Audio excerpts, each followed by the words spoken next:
आत्ता तू सांगितल्याप्रमाणे अफगाणिस्तानमध्ये लादेनला मारण्यासाठी अमेरिकेने ट्रूप्स पाठवले, पण मग ते ट्रूप्स तिथेच राहिले. मारल्यानंतर आय मीन टू से काय झालं काय नेमकं, मग त्या ट्रूप्स पाठवल्याचं त्यांनी केलं काय पुढे?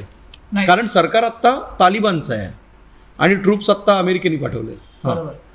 अमेरिकेने सगळ्यात पहिल्या गोष्ट काय केली, अमेरिकेने ट्रूप्स पाठवल्या तिकडचं तालिबानचं सरकार उद्ध्वस्त केलं. म्हणजे त्याला बेदखलच केलं. अच्छा. आणि त्याच्यानंतर तिथे प्रॉपर लोकशाही पद्धतीने निवडणुका घेऊन सगळ्यांची चर्चा विनिमय हे सगळं करून कॉन्फरन्स घेऊन तिथे 2004 साली लोकशाही मार्गाने आलेलं सत्ता स्थापन केली. म्हणजे अफगाणिस्तानमध्ये इस्लामी शरीयत कायद्यानुसार चालणाऱ्या देशामध्ये प्रॉपर लोकशाही स्थापन केली, जिथे इलेक्शन वगैरे ते सगळं करून एक राष्ट्रपती झाला. त्याची अफगाणिस्तानची कॉन्स्टिट्यूशन नव्हती, ती त्यांनी बनवली 2003 साली. ती बनवून 2004 साली त्याचं सगळं ती अंमलात आणण्यात आली.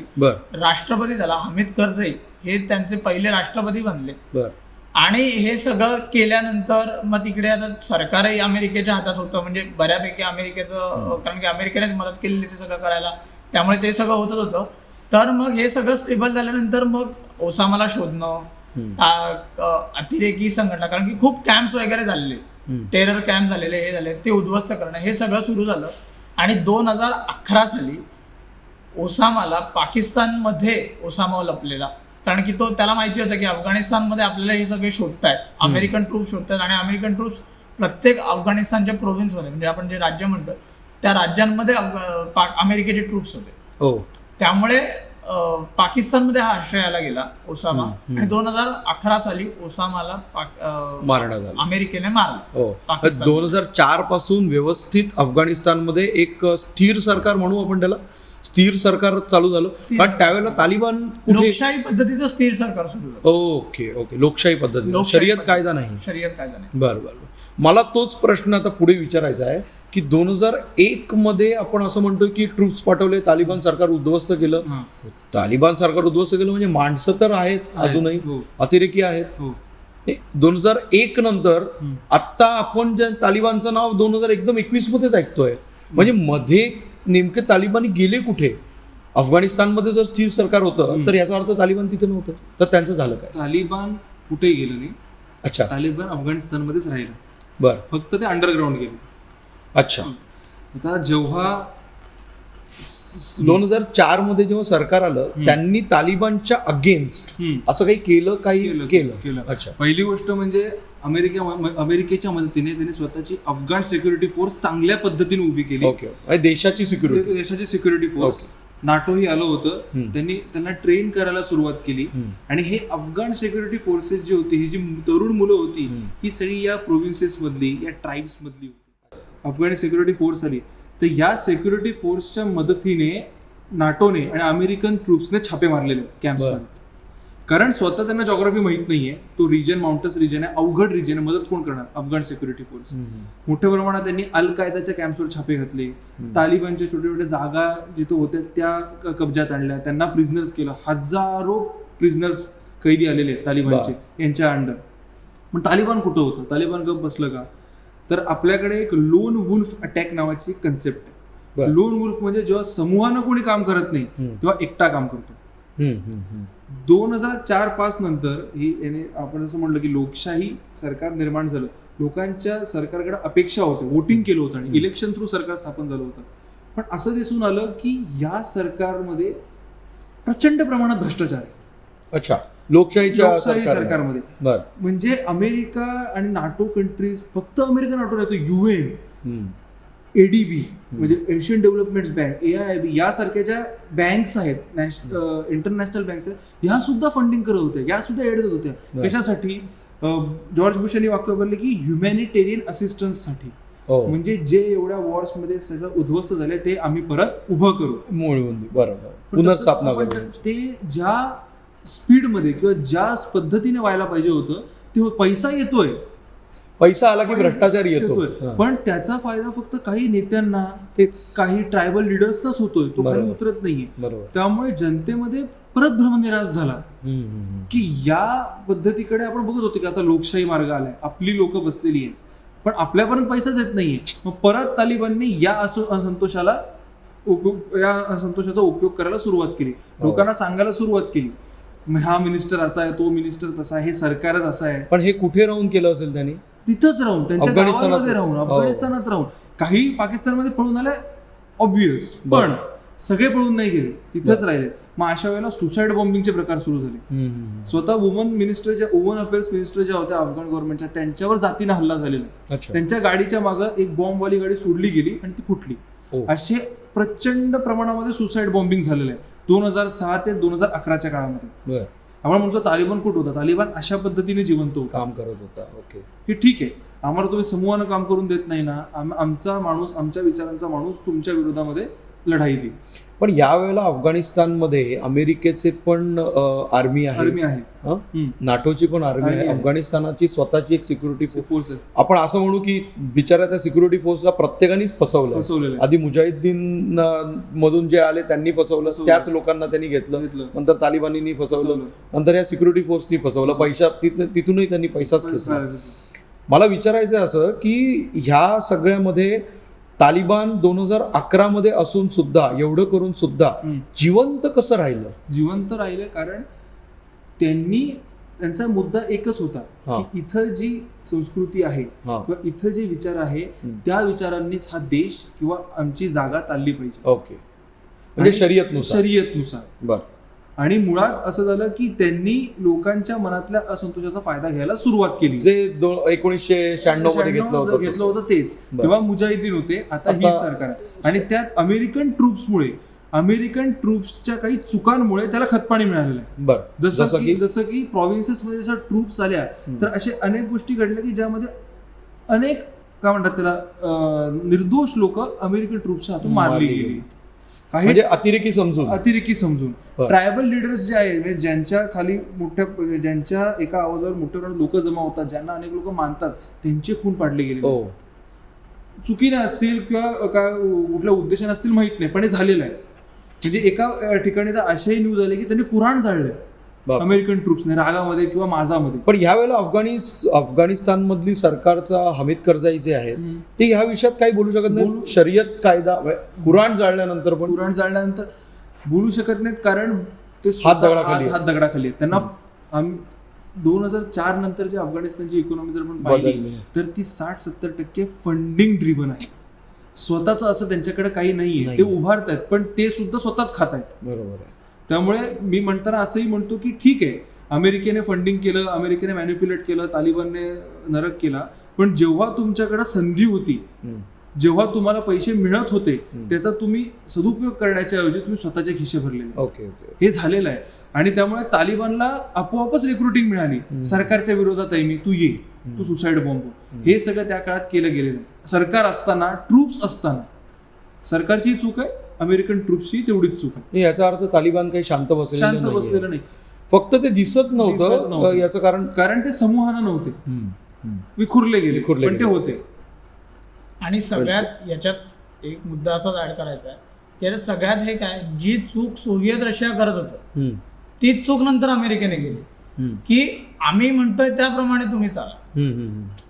म्हणजे आपण सगळे एकत्र चालू असं नाही, आम्ही म्हणतोय त्याप्रमाणे. म्हणजे आम्ही सांगतोय हा मार्ग आहे तर या मार्गानेच चाला.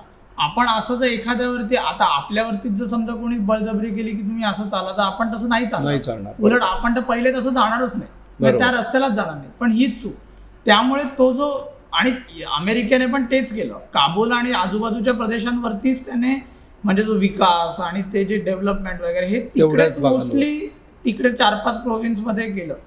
मेन जे खालचे तिकडचे जे प्रोव्हिन्स होते, जे कट्टर प्रोव्हिन्स असे संभाळले जायचे इस्लामचे, म्हणजे जिथे असे ट्राईब्स आणि या सगळ्या गोष्टी होत्या, तिथे थोडंसं त्यांचं लक्ष नव्हतं, नाही गेलं. म्हणजे उदाहरणार्थ आपण कंदाहार घेऊया. बरोबर. कंदाहारमध्ये तालिबानी खूप जास्त प्रमाणात होते. थोडासा पाकिस्तानाशी लगतचाच भाग आहे ना कंदाहार, तसा बलुचिस्तान जवळ येतो त्याच्यात. ओके, बर. या सगळ्यामध्ये आपण आता साधारण 2011 पर्यंत आलो. 2011च्या पुढे पण स्थिर, म्हणजे अफगाणिस्तानातलं सरकार अजूनही स्थिर आहे. भले एवढं सगळं कारभार होत असेल तरी सरकार स्थिर आहे. अशा वेळेमध्ये 10 वर्षानंतरचा आजची गोष्ट आहे. या 10 वर्षामध्ये तालिबाननी खूप प्रयत्न केले असतील प्रचंड मोठ्या प्रमाणात. तर त्याच्याविषयी काही 2011ला लादेनला मारल्यानंतर ओबामांनी घोषणा केली प्रेसिडेंटने की 2014 पर्यंत आम्ही पूर्ण विड्रॉल करू. अच्छा, ट्रूप्सचं पूर्ण विड्रॉल करू. काय कारण असेल? त्याचं कारण आमचा उद्देश सफल झालेला आहे. अच्छा, आम्हाला काय करायचं होतं, अल कायदाला संपवायचं होतं, ओसामाला मारायचं होतं. ते आम्ही केलेलं आहे. आणि त्याच्यामध्ये ओबामा असेही म्हणले की हा इशारा याच्यासाठी देण्यात आला की अफगाणी सिक्युरिटी फोर्स ही सेल्फ रिलायंट व्हावी आणि त्यांच्यामध्ये तो कॉन्फिडन्स यावा की तो त्यांचा देश ते स्वतःहून सांभाळतो. अच्छा, म्हणून त्यांनी 2011ला सांगितलं. आणि मुळात नाटोचं स्वतःचंही प्रेशर होतं. अच्छा, नाटोच्या एका परिषदेमध्ये, बोन परिषदेमध्ये नाटोने सांगितलं होतं की एकच लीडर नसावा. अच्छा, एकच लीडर जो अमेरिका होता. आम्ही तुमच्या बोलण्यावर का चालू, आमची माणसं पाठवतो, चर्चेने निर्णय घेऊ.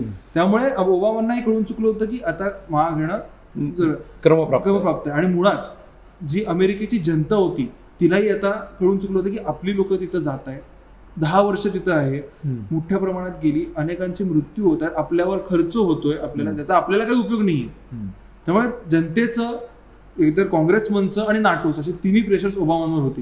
म्हणून त्यांनी 2011ला नाही, मला एक याच्यात कळत नाहीये की मगाशी जसं तो म्हणाला, संकेत म्हणाला की जेव्हा एखादी ट्रूप्स पाठवले जातात किंवा पैसे पाठवले जातात तेव्हा ते दान म्हणून म्हटलं, पण नाही, त्याचं काहीतरी इंटेन्शन असतं. आता ह्या बाबतीमध्ये त्याचं इंटेन्शन सक्सेसफुल झालंय की राज्य तर मिळालेलं आहे, पैसाही मिळतोय. अशा वेळेला परत आणण्याचं काय कारण? एक तर अमेरिका सरकार, अमेरिकेतले जे नागरिक आहेत त्यांचं तू म्हणतोस त्याप्रमाणे की एवढे आपली ट्रूप्स, आपले पैसे अफगाणिस्तानात का घालावे, बरोबर आहे.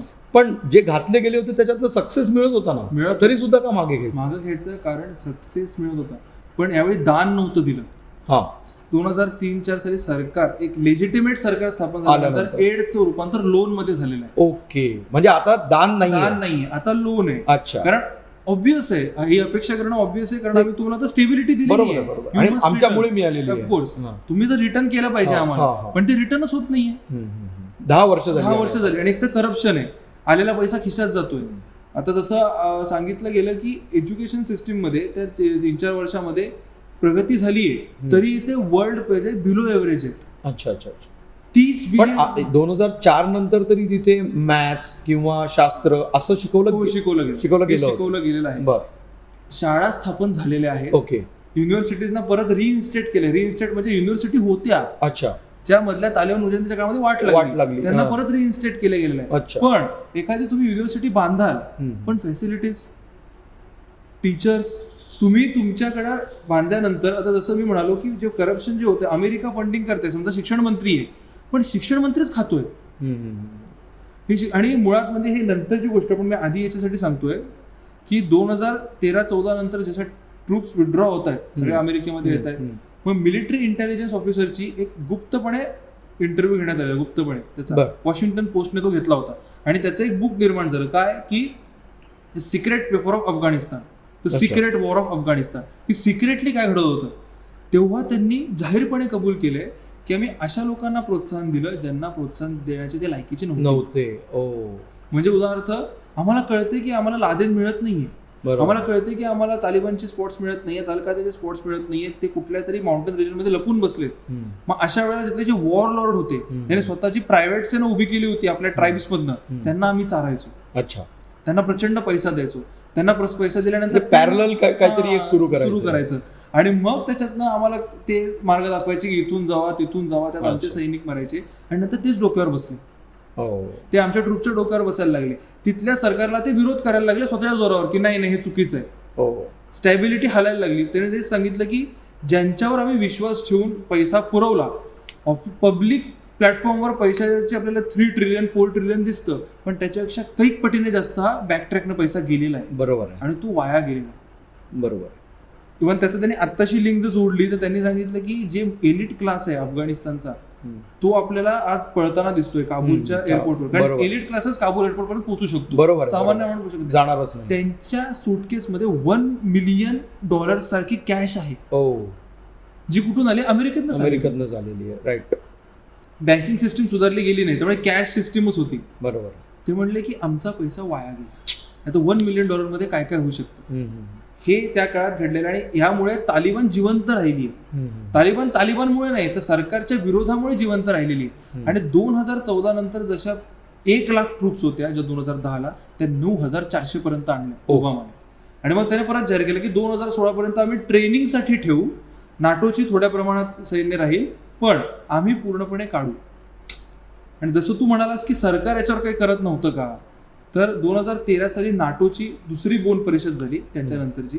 त्यात हमीद करझाई स्वतः म्हणालेले आहे की प्रोव्हिन्सेसमध्ये राज्यांमध्ये तुमच्या जे सैन्य आहे ते उचला आणि बेसवर आणा. अच्छा, काढा.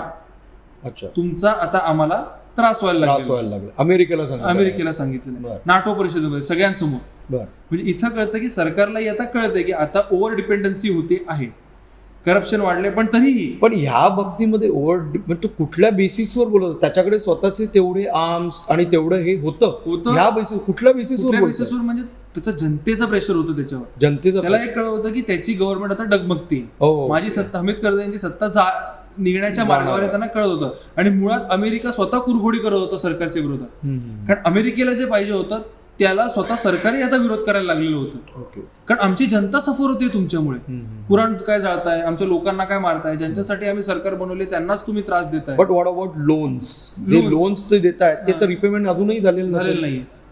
तेच म्हटलं की जेव्हा म्हटलं मी, जी इकॉनॉमी आहे ती 70-80% लोन्सवरच डिपेंड आहे. आता ती का घसरली, कारण लोन्स बंद झाले. Okay okay okay. मग 2014 नंतर आपण जे बघतोय अमेरिकेचे ट्रूप्स कमी होत आहेत आणि मग तालिबान हळूहळू पुन्हा पॉवर मध्ये यायला लागले. परत सुसाईड बॉम्बिंग वाढलेली.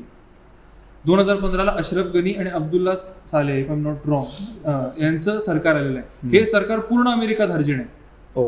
आता तुम्ही म्हणाल फरक काय, एक लोकशाही सरकार गेलं आणि दुसरं आलं, यात एक फरक आहे. 2004 साली जे सरकार आलं तेव्हा ते लोया जिरगा कन्सिल ही या कन्सिल मधल्या अनेक लिडर्सचे सजेशन्स घेऊन आले. हे काय आहे लोया जिरगा कन्सिल म्हणजे काय की तिथले जे ट्रायबल लिडर्स आहेत, मूळतः पश्तून लिडर्स, जी मेजॉरिटी आहे अफगाणिस्तानची, ओके, ते लिडर्स आहेत. अनेक प्रोव्हिन्सेस मधले मुल्ला असतील, इमाम असतील, कोणीही असतील, डोंट नो, इन्फ्लुएन्शियल जे कॅरेक्टर्स आहेत आणि इतर जे ट्राईब्स आहेत त्यांचे नेते येऊन एकत्र बसले. हमीद करझाई आणि जी गव्हर्नमेंट बनणार होती ते एकत्र बसले आणि त्यांनी चर्चा केली की कॉन्स्टिट्यूशन मध्ये बाबा काय टाकावं, काही नाही टाकावं. त्यांनी त्यांचे सुद्धा जे विचार होते ते इन्क्लूड केले, ते कन्सिडर केले.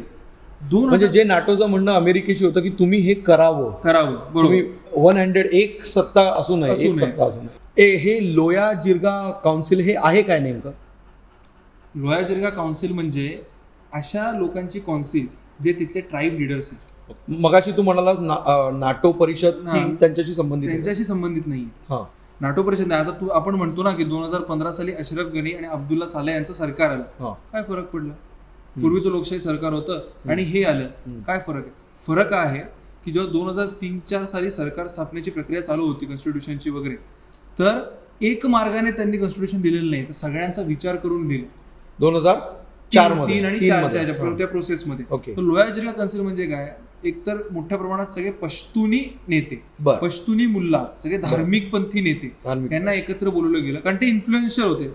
जसं मी म्हणालो की अफगाणिस्तान एक प्रकारे एमिरातीज आहेत, त्यांचे स्वतःचे सामंत आहेत. ते अशा प्रकारचे सामंत म्हणणं चुकीचा वर्ड आहे, पण नेते म्हणूया. ते आले, त्यांना बसवलं, सगळ्या प्रकारच्या जातीच्या आणि ट्राईब लोकांना बसवलं आणि त्यांच्याशी हमीद करझाई गव्हर्नमेंटने बनायच्या आधी चर्चा केली की आम्ही संविधान बनवतोय, याच्यात काय कशा पद्धतीने टाकावं जे या देशासाठी बरोबर असेल, एक मार्गी नसेल. त्यामुळे आपण कम्पॅरेटिव्हली जेव्हा बघतो तर अशरफ गनीपेक्षा हमीद करझाईचे सुरुवातीची वर्ष खूप स्टेबल राहिलेली आहे. त्यांना कुठल्याही राज्यातनं उठाव झालेला नाहीये. ते आता उलट होत आहे. अशरफ गनी आणि अब्दुल्ला सालेहचे सरकारी पूर्णपणे अमेरिका धार्जिण आहे. त्याच्यामध्ये कुठल्याही पद्धतीने कुठल्याही राज्यातल्या नेत्याचा, कुठल्याही धार्मिक नेत्याचा ओपिनियन किंवा मत घेण्यात आलेलं नाहीये, ना कुठल्या पद्धतीची कन्सिल घेण्यात आलेली आहे. अमेरिकेला कळलं हा डोईजड होतोय, त्यांनी सरकार पूर्णपणे आपल्या फेवरमध्ये बदललं. अच्छा. म्हणून आपण जेव्हा म्हणतो की तालिबान कुठे गेलं, तर हा तालिबानला आता पॉइंट मिळालेला आहे. पूर्वी प्रोव्हिन्सेस मध्ये, राज्यांमध्ये थोडं का होईना सरकारच्या फेवर मधली माणसं होती, ती आता पूर्णपणे विरोधात गेली. पण भ्रष्टाचार अजूनही कंटिन्यू आहे, त्याला जनता अजूनही कंटाळलेलीच आहे, विटलेली. पण आधी कसं होतं की धार्मिक दृष्ट्या काय होईना थोडासा इमोशनल सपोर्ट सरकारने दिला होता. बरोबर, की जे लॉज केले जात आहेत ते आम्हाला विचारून केले गेले नाही, आता तेही नाही. तर तिथपर्यंत आपण आतापर्यंत आपण जिथे आलो आहे तिथे आता बराक ओबामाचं सरकार आहे. सरकार ट्रम्पच्या सरकारने याचं धोरण कसं पुढे ठेवलं अमेरिकेच्या संदर्भामध्ये? ट्रम्पच्या सरकारने त्यांनी मला वाटतं परत घेतल्या का ट्रूप्स ज्या होत्या त्यांच्या त्या? घेतल्या. 9,600 होत्या त्या 3,400 ला आणल्या. 2017 पर्यंत. बर. आणि 2017 नंतर असं घडलं, ट्रम्प जर एकंदरीत कॅरेक्टर बघितलं तर थोडंसं सणकी, थोडंसं म्हणतात की पटकन निर्णय घेणार, कुठलाही पुढचा मागचा विचार न करता, आणि झालं तेच. फक्त ट्रम्प सरकारच्या काळात एक बदल असा झाला की दोह्यामध्ये तालिबानचं ऑफिशियल ऑफिस उभं राहिलं. अच्छा. तालिबानचं जिथे अमेरिकन सरकार आणि तालिबान एक दोन प्लेयर्स म्हणून समोरासमोर येतील आणि डिस्कस करतील कशासाठी की पुढची हे प्रोसेस काय आहे. आणि याच काळामध्ये तालिबानचे सुसाईड हल्ले परत वाढलेले आहेत मोठ्या प्रमाणात. एक तर ट्रूप्स कमी झाल्या, ट्रेनिंग कमी झाली, आणि वरती जे सरकार आहे ते पूर्ण अमेरिका धार्जिण आहे. तिथल्या राज्यातल्या नेत्यांना, धार्मिक नेत्यांना कन्सिडर केलेलं नाहीये. त्यामुळे पूर्णपणे स्वतःच्या मनानं उभं राहिलेलं सरकार आहे. त्यामुळे तालिबानने अजून रिक्रुटमेंट चालू केली की बघा, पूर्वी तर तुमचं ऐकत तरी होतं, आता तुमचं ऐकतही नाही. आणि याच वेळेला ही चर्चा चालू असताना अमेरिकेची आणि तालिबानची एका एंडला पोहोचत होते की आम्ही पूर्ण विड्रॉ करू, आम्ही अमेरिका तालिबानला सांगत होते की तुम्हाला आम्ही सपोर्ट करू पण तुम्ही पीसफुली यायचं. सरकार अशरफ गनीचं सरकार अमेरिकेचं असताना तालिबानची यांची चर्चा चालू आहे की तुम्ही उद्या यांना विरोध केला, तुम्ही सिस्टीम मध्ये या पण पीसफुली या. या एका मुद्द्यावर त्यांनी सुरू केलं. आता ते खूप कॉन्ट्राडिक्टरी आहे, पॅराडॉक्सिकल आहे, प्रॅक्टिकल नाहीये, पण तरी आपण लिगली बोलताना हे असंच बोलू शकतो. पण जगाला दाखवायला लागेल ना, जग त्यामुळे तुम्ही टेररिस्टची चर्चा करता पण सांगू शकतात की नाही, त्यांनी आम्हाला प्रॉमिस केले की आम्ही शांततेच्या मार्गाने अफगाणिस्तान, आता आपण बघतो किती शांतपणे. तर ते झालं. पण अचानक 2018 साली 2017-18च्या सुमारास एक अमेरिकन सैनिक मेला आहे तालिबानच्या हल्ल्यामध्ये. आणि ट्रम्प साहेब भडकलेले आहेत. इथं ज्या एका अँबॅसेडरला अमेरिकेने पाठवलं होतं तालिबानशी चर्चा करायला, तो आदल्या दिवशी म्हणतो की इन प्रिन्सिपल आमच्यामध्ये आता अग्रीमेंट होणार आहे. दोहा अग्रीमेंटच्या आधीची गोष्ट की इन प्रिन्सिपल आता होणार आहे. आणि ट्रम्प साहेबांनी ट्विट केलं काही नाही होणार, आम्ही अजून ट्रूप्स पाठवू. आणि परत त्यांनी 9,000ची ट्रूप्स पाठवलेले आहेत 2018 साली. कशासाठी? तालिबानला चिरडण्यासाठी.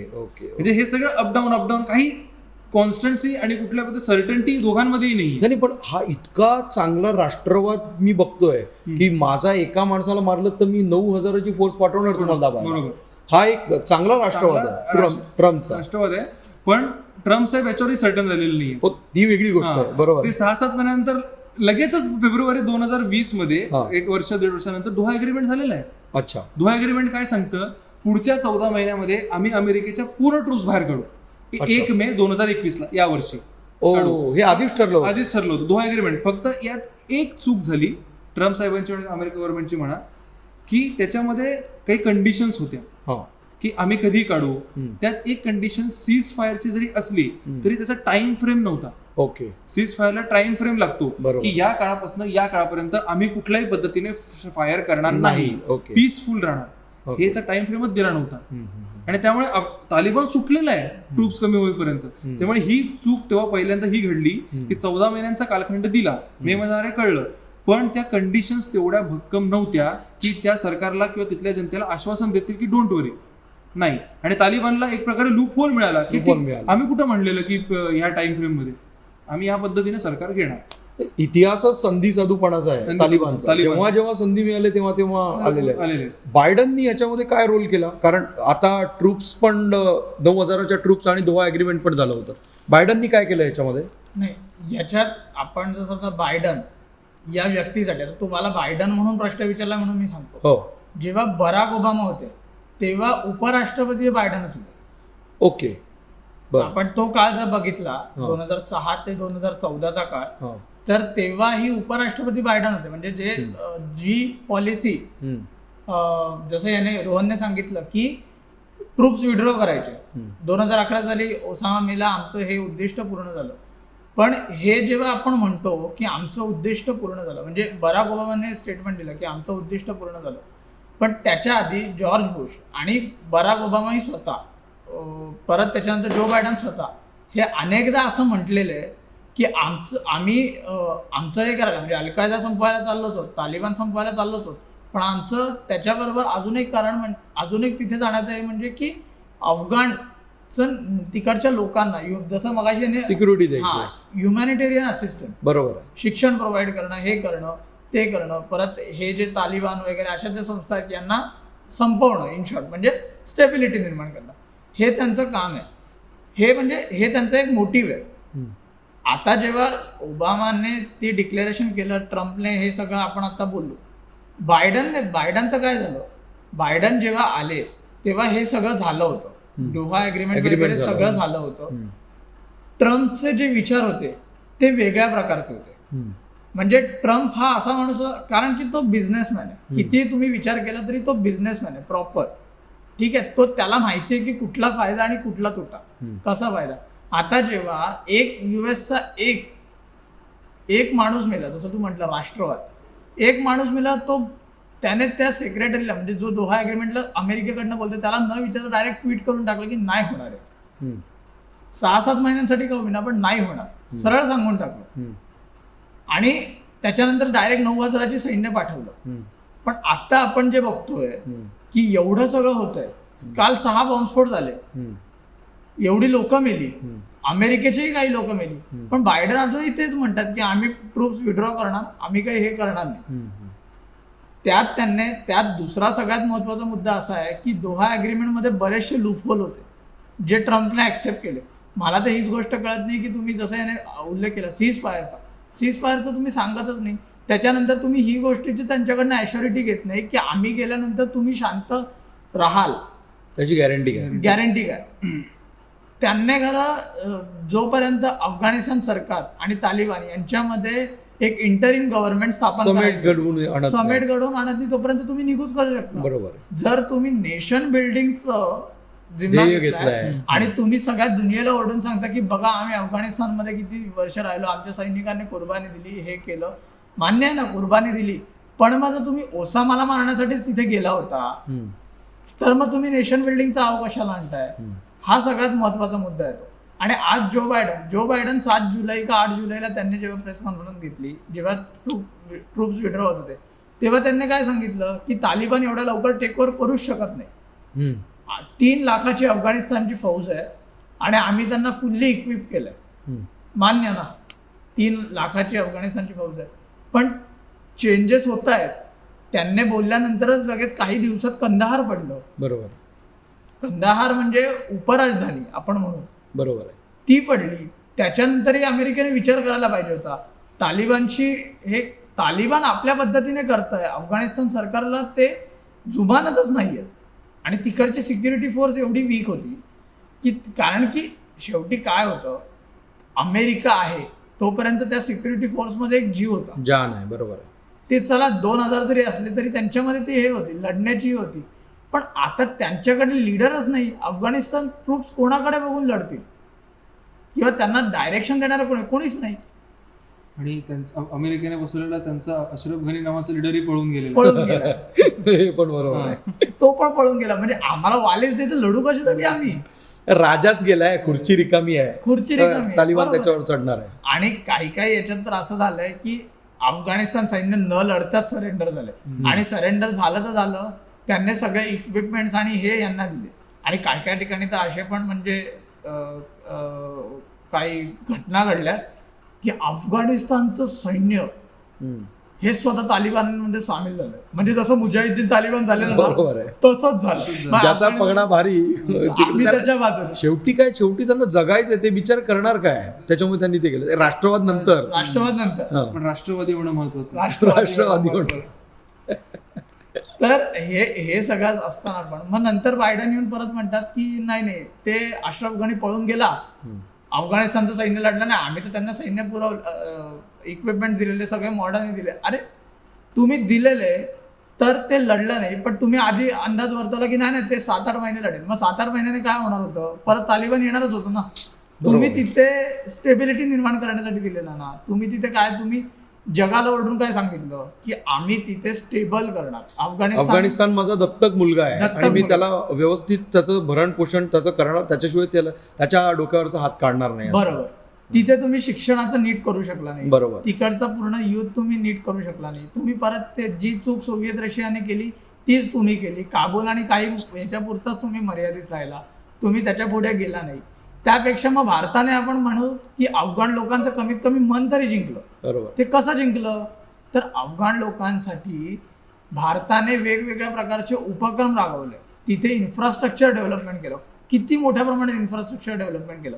म्हणजे एक डॅम बांधला तिकडच्या लोकांसाठी वेगवेगळ्या प्रकारे, म्हणजे Salma dam okay, Salma dam बांधला. त्याच्यानंतर रस्ते बांधले, म्हणजे जसं आपण भारतामध्ये भारतमाला केलं, भारतमाला प्रोजेक्ट हा रस्त्यांचा प्रोजेक्ट आहे, तो जसा केला दिल्ली, मुंबई, चेन्नई आणि कोलकाता हे 4 भाग जोडणारा असा तो केला, तसा भारताने तिकडे इन्फ्रास्ट्रक्चर प्रोजेक्ट केला आणि तिकडचे रोड आणि तिकडचे सगळे प्रोव्हिन्स एकमेकांशी जोडले. ओके. आणि त्याचं काम अजूनही चालू आहे. तर अशा प्रकारचं हे करून तिकडच्या लोकांना विश्वास झाला की हा बाबा भारत आलाय, कारण की भारत काम करतोय. भारताने काही सगळ्यांना पैसे नाही दिले, गव्हर्नमेंटला पैसे नाही दिले. भारत बोलला तुम्ही आम्हाला सांगा, आम्ही प्रोजेक्ट करू, आमची माणसं तुम्ही द्या, वाटलंच तर आमची माणसं तर असतीलच, प्लस तुमच्या इकडचे ज्यांना काम रोजगार हवा आहे त्याच्या निर्माण पण आम्ही संधी करू, 50% तुमच्या लोकांनाही रोजगार देऊ, पैसे वगैरे त्याचा सगळा व्यवहार आम्ही करू. हे साधारण कुठल्या सालापासून घडलं असेल? हे म्हणजे आधीपासून होतच होतं थोड्या प्रमाणात, पण 2014 नंतर याला एक प्रकारे बूस्ट मिळाला असं आपण समजू. पण त्याच्या आधीही झाले, म्हणजे 2007, 2006, 7, 8, 9 या काळात पण ते सगळं सुरू झालं. नाही अशाला बघणे काही योजना तेव्हा सुरू झाल्या. एक आपण बूस्ट म्हणतो तो नंतर आला, त्याच्यानंतर बऱ्याचशा योजना सुरू झाल्या. पण त्याच्यामुळे काय झालं की तिकडच्या लोकांना दिसत होतं की आणि आपलाही काही हिडन अजेंडा नव्हता, जसा आपण म्हणतोय की अमेरिकेचा होता तसा. बरोबर. तालिबान, अफगाणिस्तान, इतर देश आणि भारत असा सखोल विषय आत्ता आम्ही तुमच्यासमोर मांडला. तुमचे काही कमेंट्स असतील किंवा तुम्हाला एखादा मुद्दा ॲड करायचा असेल तरी याला नक्की तुम्ही प्रतिसाद द्या, लाईक करा आणि अविरत थोडं सोशल या चॅनलला सबस्क्राईब करा. धन्यवाद.